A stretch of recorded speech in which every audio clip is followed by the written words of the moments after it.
Mula Hilaga, Timog, Silangan at Kanluran, saan mang dako ng daigdig naroon ang bawat isa, hangad ko pong ang lahat ay makapamuhay ng ligtas, mapayapa at maunlad. Ngayon naman po mga ka-IGV ay akibabahagi sa inyo ang pangkalahatang prediksyong pangpag-ibig na maaring tahakin ng mga taong isinilang under the birth year sign of Rat ngayong 2025, Year of the Wooden Snake.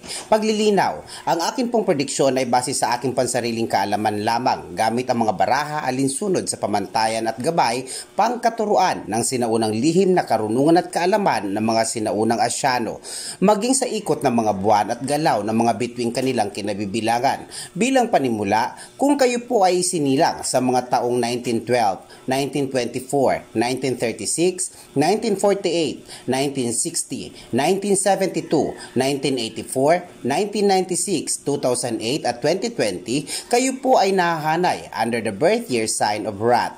Para sa mga taong isinilang sa mga taong 1912, 1924, 1936 at 1948, halos karamihan sa kanila ay pupunuin ng pangungulila dulot-dulot ng pagpanaw o pagkawala ng kanilang iniibig na siyang magiging sanhi ng kanilang kalungkutan at ilag makipag-socialite sa ibang mga tao, bunga marahil ng kanilang malungkot na pinagdadaanan at maaring pagdaanan ngayong 2025. Para naman po sa mga taong isinilang noong 1960 at 1972, asahan ang magagandang panimula ng buhay na maaari nilang tahakin dulot ng magagandang oportunidad na tatamasain ng kanilang minamahal o kabiyak. Marami sa mga taong isinilang sa mga taong nabanggit ay makikinabang sa magandang kapalaran na tatahakin ng kanilang kapareha o kapareho na siya ring magbibigay sa kanila ng magaang pamumuhay. Habang ang mga taong isinilang naman sa mga taong 1984 at 1996 ay pinapayuhang mag-ingat sa kanilang mga hakbang o ginagawa sa buhay, mapababae man o lalaki, sapagkat ayon sa gabay, marami sa kanila ay mananahak sa buhay ng puno ng paghihirap sa aspetong pang-emosyon na siya ring magiging dahilan din upang manahak sila sa buhay ng may kabigatan at nakaka-stress na pakikisalamuha.